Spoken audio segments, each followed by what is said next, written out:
everyone. Welcome to our new cybersecurity webinar. In today's webinar, we have with us HackersVilla founding team, Sanchay Singh and Aditi Chauhan.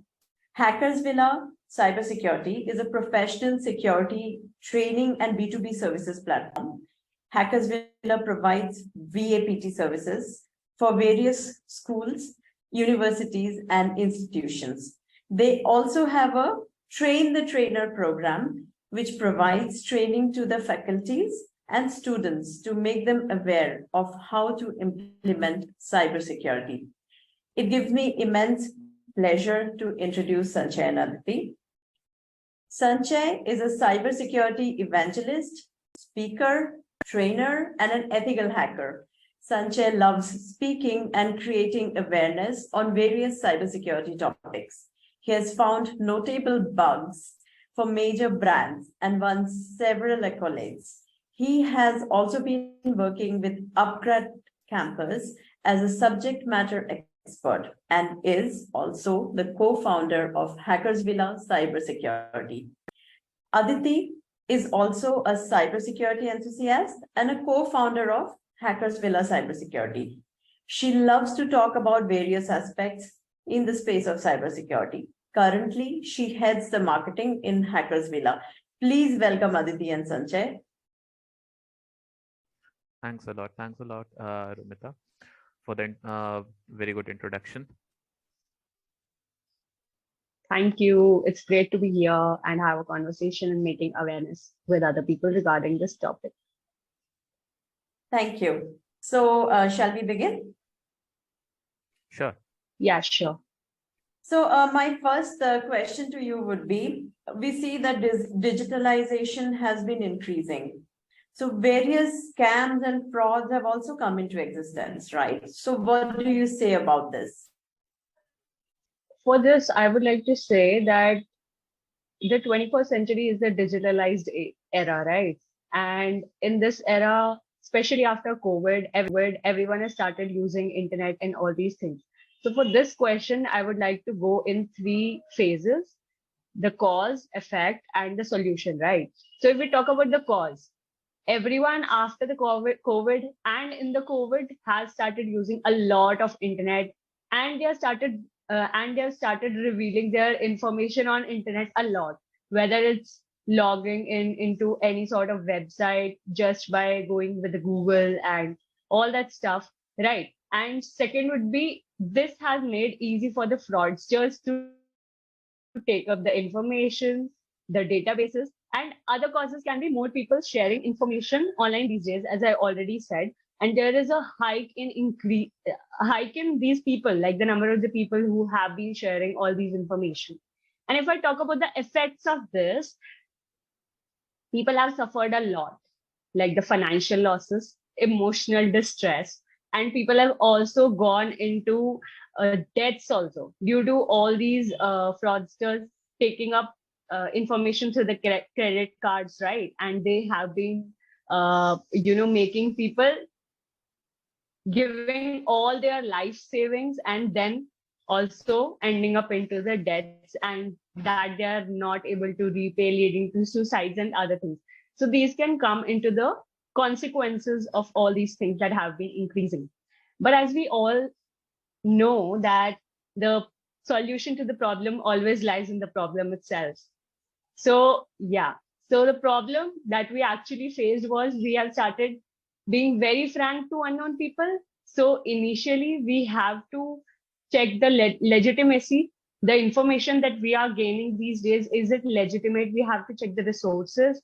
Secondly, if we talk, if we are talking to any of the unknown person, we have to check that is the person right to share our information or not. And if we start taking these small steps, not sharing OTPs to any person who calls himself as a bank employee or a legitimate person, we have to check the resources. So as we all know that the solution already lies in the problem itself.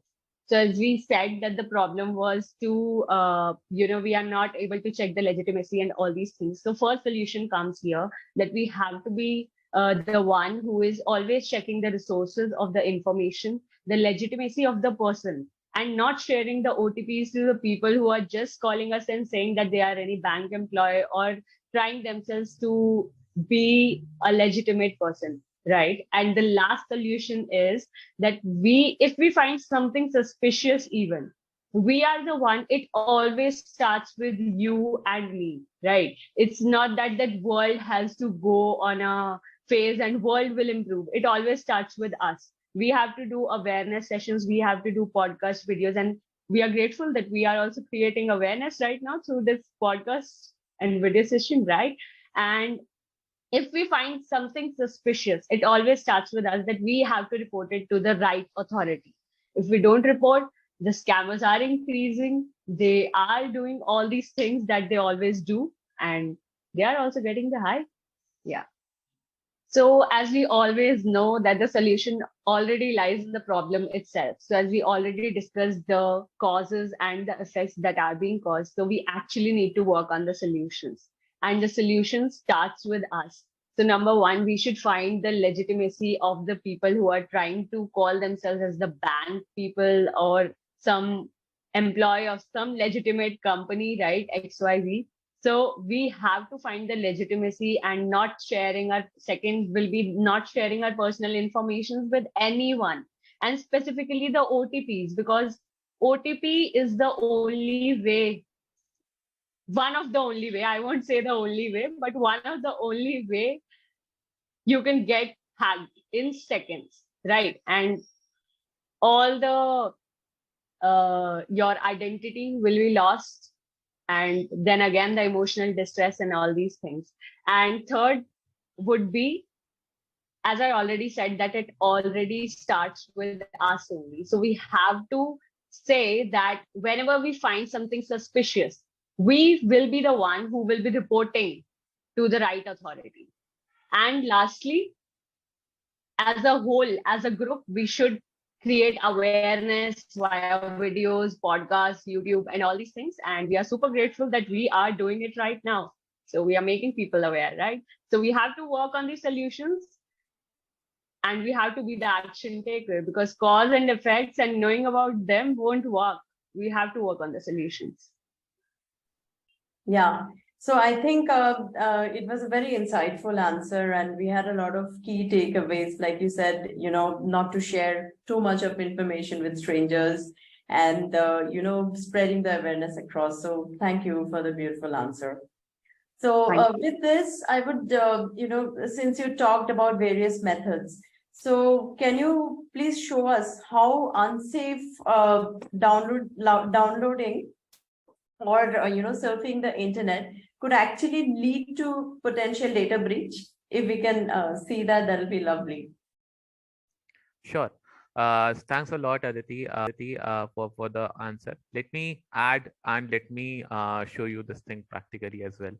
So as you were talking about the OTP thing, and as you were talking about, as many of the fraudsters and scammers are increasing in this time. So the point is that a lot of people are basically doing a lot of attacks. Like there are call forwarding attacks, which are like the best way for the scammers to go ahead with this thing. And this happened with me recently. I just called one of my family person, right? I just called, and the call was redirected to somebody else, and they picked up the call, and they were like, okay, this and that. So obviously I have to change the numbers as well. So this happens usually because a lot of the times when sometimes if in case you are traveling in a metro or traveling in train, or you're traveling outside, and somebody just asks you for your phone, hey, can you just please lend me your phone? I have to answer, I have to call my family, and I just need it for a minute. And they just type in a number that they would just act like they are calling somebody, but they would be making call forwarding on your phone, so that all of your calls would be now forwarded to someone else. So these are the things that are happening. And as you asked that what are the things that are going through, let me share my screen and let me show you how these unsafe downloading things, and we all love to download cracks or download pirated softwares, because obviously they are costly, and this is one way of how hackers are entering into your machine, right? And what happens is that obviously it's kind of thing that would be okay for you, right? Because this is something that most of the people think it's okay to download the cracks. But just imagine, why would somebody give you something for free? Obviously, right? They want to earn from your data. That is something that they would be going through. So I'll be just sharing my screen right now, and over here I'll be simply going over and showing you a little bit of the same thing. Right. So once again, InstaSafe or HackersVilla, we don't promote downloading any kind of piracy, right? Any kind of pirated softwares. So this is just for like a kind of a disclaimer that what happens if you do such things. For example, if in case I want to download Adobe Photoshop crack over here, I'll just simply visit, and there would be a lot of websites which are basically coming on to my screen. So there are like a lot of websites. Now, the person who is first time coming into all these things, let's say he clicks on any one of the link, and what happens that it basically shows you something like this. Though it basically shows you how these things are done, and it basically shows you quite like some of the features of Photoshop and act like a legitimate website, though it is not.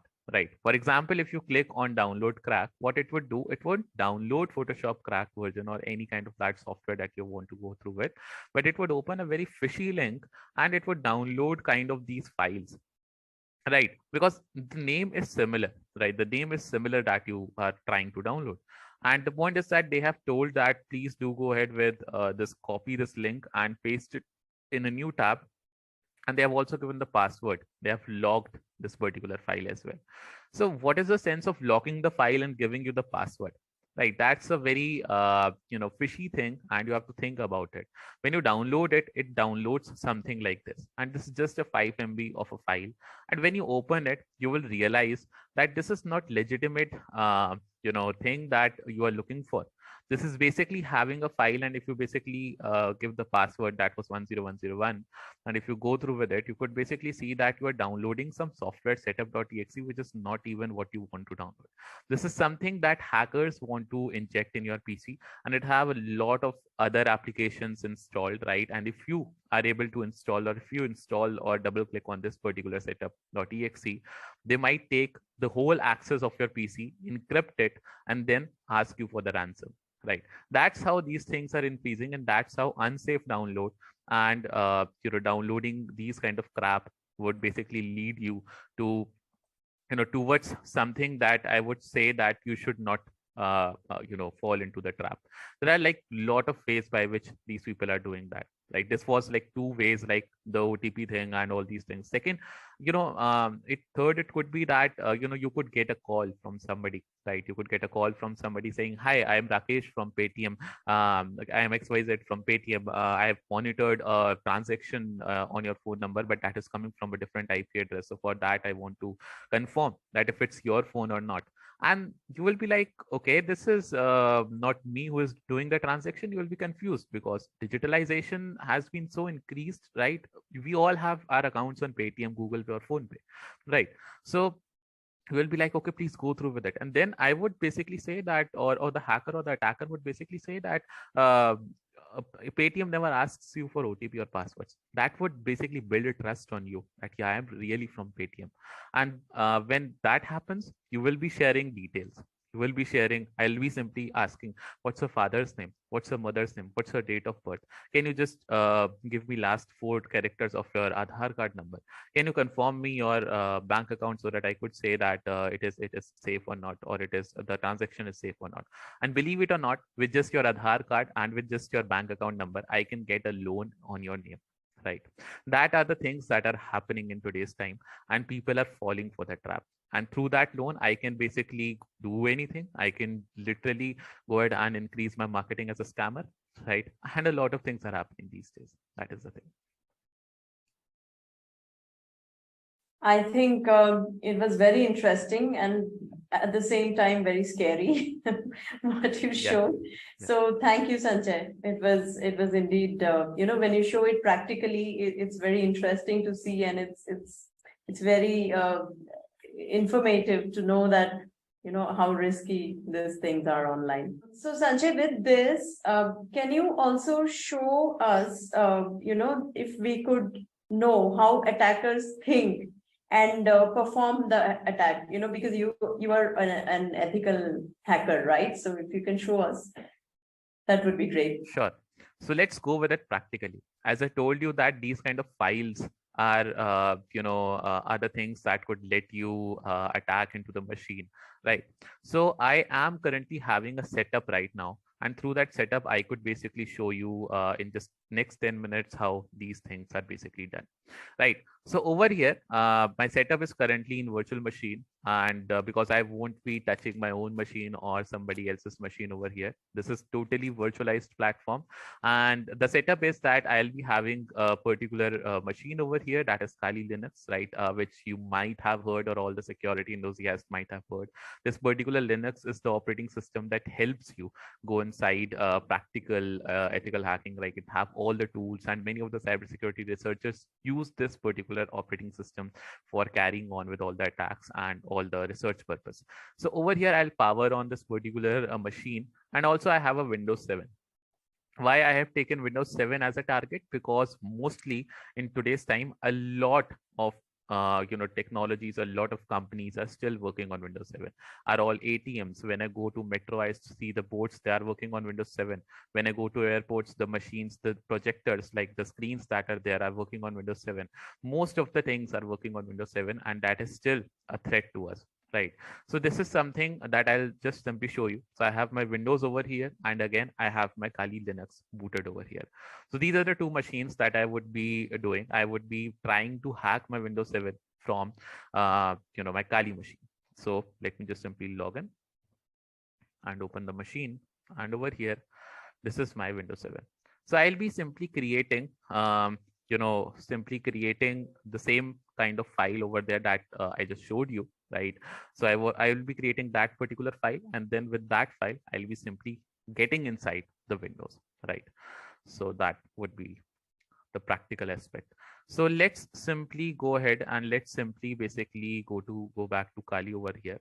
And once I basically go into the Kali, I'll simply basically open a terminal over here. Now, a terminal is basically a thing by which you could give some commands and the things would be working, right?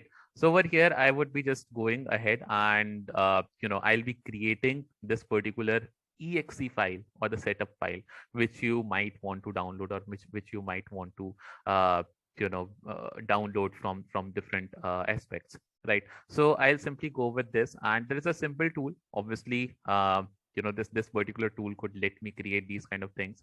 So I'll be simply going ahead and attacking my Windows, which is 64-bit version of Windows.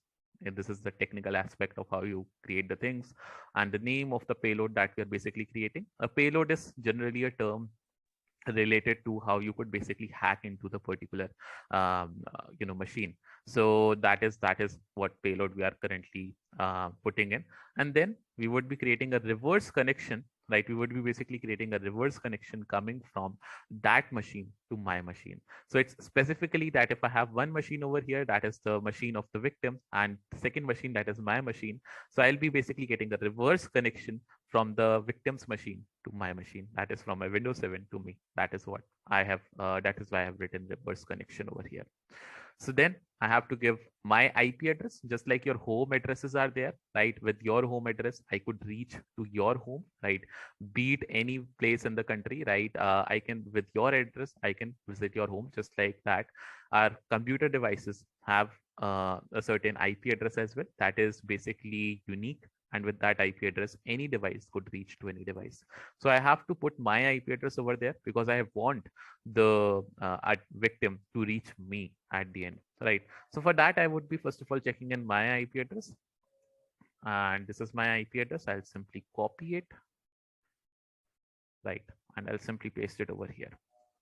And then by just creating it, I'll giving it the output. So let me save this particular thing in with the name called as, let's say, I want to call it setup 123.exe. So I've basically named it setup123.exe, and I'll just simply press enter. So this setup123.exe will be now created, And then I will be sending the setup123.exe to the Windows 7. Just like how you download any kind of these setups, I've just created the similar kind of a setup, which is not having any fancy kind of ransomware attacks or something. It's just, it will just be able to take the access of the Windows machine. So setup123.exe has been saved. Now is the time to send the setup123.exe over to the Windows machine. So let me send it quickly to the Windows machine. Okay, so I'll be starting a server so that I could basically connect with my Windows 7 and simply copying this to the server itself.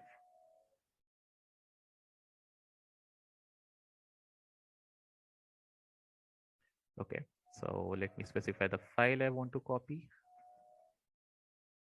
That was setup123.exe. So just done.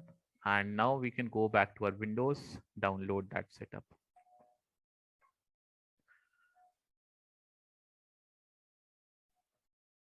Okay, so here you can see we have got our setup123.exe. I'll simply click on it, and though it would download easily in your PC, right? You could see that currently Chrome is basically blocking me that I cannot download this kind of file, right? So this is something that you saw that when we downloaded it on original Windows, right? When if I go back to my original Windows, and here you can see that when we downloaded it, it was basically a RAR file having a password. That was the reason why they basically encrypted and why they basically created a password, put a password on that so that other people or other kind of antiviruses or like the browser blockage should not be there. So if you usually download directly the exe file, it would block you. So over here, I'll simply just say that please don't block, and I'll simply just download it, right? So keep the dangerous file, and it would be downloaded in my downloads folder. So here is the file. I'll simply just drag it to my desktop over here. Right, so this file is currently on my PC.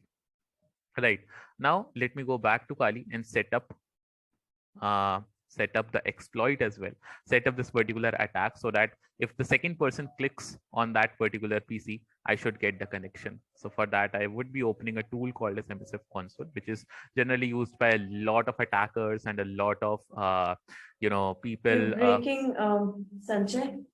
From the MSF console, you're breaking. Is it cool now? Yeah. It was fine. clear to me though. In case I'll do it again, no issues. Is it cool now? Yes, yes. Okay, so what we want to do now, we just want to create a connection back to the machine so that if somebody clicks on that software in Windows, I should get back the connection. So for that, there would be one tool required that is called as MSF console. And this particular tool is used by a lot of cybersecurity researchers and a lot of cybersecurity people and also the attackers, right? So that they could take the access directly. So let's wait till the time it's starting, and we can go ahead with it then. So it has now started, and what we have to do, we just have to set up our exploit. So quickly, just simply set up our exploit, and it's a simpler, very simple exploit that could also even hack into our Android phones or our Linux or any kind of iOS or any kind of Windows or uh, any kind of operating system. Basically, it could attack into any kind of operating system. That is the beauty of how this particular framework has been written, right? So I'll simply I'll simply do this over here, and now I'll go ahead and I'll simply set my IP address, right? Set my IP address once again. Done. And quickly, I'll just simply type run. So when I run it, it will now, it has now started listening, right? So the other, currently the other PC that is basically there, the victim's PC, we're listening to that victim's PC, right? The connection, if it would be coming, we would listen and we would connect with that connection. So the point is that over here, if I go and if somebody clicks on this Windows 7 setup123.exe and run it, you can see nothing is happening, right? Nothing is generally happening. Doesn't seem something is happening. Only a loading has been taking place and the loading stops, right? But if I go back, you can see I've got the connection. If I just type this info, that is system info, you can see that currently I'm inside my Windows 7. right? So that is the thing. If I type ls, I could basically list all the items that are currently present on the desktop, right? And I could basically create some folders. You could see that currently there is nothing, there is no folder on my desktop. But if I basically try creating a folder, for example, mkdir, and if I want to create a folder, for example, hacked, press enter, go back, and you can see we have the folder now, right? So we are able to get this folder, right? So remotely, I could basically be hack you. I will be basically be able to hack you with this particular exe file. I'll just send this exe to you, and remotely I could hack anybody in the world through this particular technique. So there are like lot of these kind of techniques, and not even I could create the password, but I could also change your Windows login passwords. I could also basically change all the folders, encrypt all the folders. I could play any kind of audio file in your PC. I could basically take your webcam access, your mic access. I could send a keylogger, right? That would basically monitor your keystrokes and send me back. I would basically send any kind of inputs, right? I can do literally a lot of things, right? So that is how attackers generally perform these attacks, and that is how generally cybersecurity researchers also do researching when they want to analyze a particular machine, or when they want to basically know about a particular attack, how it's working. So that is the thing. Wow, thank you. That was pretty interesting. Like, if a non-technical person like me was so interested to view this, I'm sure, technical people would love to watch it more. So, with this, since we saw so many scary life things, that you showed us about hacking and how you could hack our systems and stuff like that. So, please tell us, how could this affect our privacy, and what kind of, damage can it actually do to our official data or our personal data and personal life eventually? Okay. So basically, what happens is that this could lead to a massive destruction, right? The point is that, a lot of damage could be done through this. A lot of personal, mental damage could be done, right? Because if somebody hacks you, the point is the most important aspect is that you deal with mental damage first of all, and that is so huge that sometimes people do go in trauma because a huge amount of money has been deducted. And even after digitalization, the jobs are, this is the time when the jobs are increasing, right? But the time that we have gone through, right, to 2020 and 2021, when the jobs were not there, even my parents were losing their own jobs. So the saved money, if it goes, obviously it hurts a lot. So the point is that this is something, it could deal literally a lot of damage, right? The point is that in 2016, one of this kind of virus or ransomware got introduced in 2016, and a company basically, not a company, basically a group of ethical hackers were there who fetched it out, and who basically just simply released it in the world, right? Now they just released it into the world so that to tell general public that it's happening. But what was the cause? What was the consequence of that? Some bad people got the access of the tools. They created a ransomware which was called as WannaCry ransomware, and it was a huge ransomware. Anybody who is into the field of cybersecurity might have heard the name WannaCry ransomware. And from 2017 to till date, many people are still facing the consequence of that. In all, it has done more than $70 million of damage, right, overall in the whole world, right? And that's a huge damage, because a lot of people, a lot of schools, a lot of principals desk PC that are there got hacked. A lot of data got hacked. Recently you might have heard about AIMS hacking done in Delhi. So the whole hospital's data has been hacked, right, and encrypted. So the point is that when a hospital loses its data of all the patients, you could basically see that how much depth it could basically create for that particular hospital, and for the doctors as well. And even not, it's not simply limited to hospitals, but it's basically goes to all kind of universities. And even we get calls daily that said this thing has been hacked and that thing has been hacked. Can you please prevent this? And that's why we are providing VAPT services as well, and teaching the trainer program, so that we could aware the faculty, and we could aware the things over there. So that is the point, right? And it literally has a lot of damage. So, right. So this is something that we have to be aware. Supporting Aditi's answer, we have to take the solutions. We have to take the steps ahead so that we could, uh, you know, simply prevent this. Yeah, thank you so much. I think you have almost covered about the risks, and we spoke about how initially we can take steps to control this. Okay, to from happening basically. But now, can you also go into a little more depth and tell us the methods that we can use to protect ourselves and keep ourselves online safe? Sure. So basically what happens is that whenever you are into attack, so let's imagine 4 to 5 attack scenarios. Number one, if somebody calls you and says that, hi, I am this person, and you give it the OTP, you give them the OTP and your money got deducted. The first point is basically the first point was basically that you have to go ahead with this, and you have to basically go to cyber police, right? And the respective cyber police of your company, and ask them, or tell them the whole scenario, and they would basically go into the research purposes, that okay, research thing, that okay, how the attack was there and how these things are working. So the point is that once you are going to the cyber police, second thing, that you have to go to the forensics people, right? Now these forensics people, or the companies giving B2C forensic services, they would basically go to the point that where this call was originated from, and if you have stamped via email, right? So from where that email was coming and everything, and they would help cyber police out of the things, that how the things were carried out, right? So that is the thing.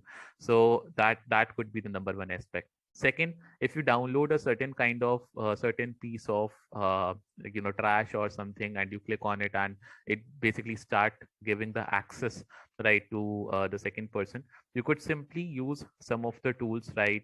Some of the tools, if you Google them, there are some of the commands like netstat and other things, which could basically give you the things about that, where your PC is currently creating a connection, right? Check in the list that if there's some connection going outbound that you do not trust, or that you do not feel that okay, it's something that mine or not.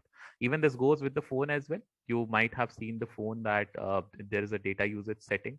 You have to basically check that regularly, and check that if there's something that you're a very different application that you have not installed, and you are not knowing about that application is working in the foreground or background and taking some data. So you have to check that. And if the damage has been done, if your money has been taken, sadly currently there is no system that could bring back the money. The only point is cyber police could help you in that case, and that is the only option left. Otherwise you just have to be very safe while doing all these transaction things, and who is on the other hand, and whom you are talking to, that this thing. Okay, anything that you would like to add, Aditi, on this point? I guess she might be having a lot of ideas. I already told that solutions are the only key, and he told the right solutions, elaborating mine also. We ourselves have to be aware of all these things. And until and unless we ourselves are aware, we cannot make others aware. Right. So, first, again, we have to start with us, not sharing OTPs. And this thing, there are pop ups even when right now on screen, also, he was saying, right?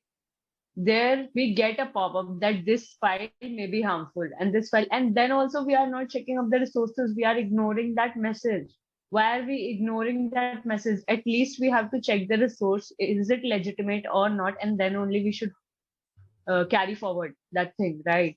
So the and when we know that if the loss is done, there is no way that our money can be repaired or we can get them back. So we have to stay safe. This is a prevention sort of thing, right? We have to stay preventive, not कि जब हो जाएगा तब देखेंगे. We cannot have this attitude to this thing. I think it was a very insightful session, and a lot of awareness, has been passed on to our viewers. So yeah, thank you for this insightful session, this awesome, online live hacking and stuff. More so, it was more interesting because Aditi and Sanchay are pretty young entrepreneurs. So I really congratulate you and thank you for attending this webinar with us.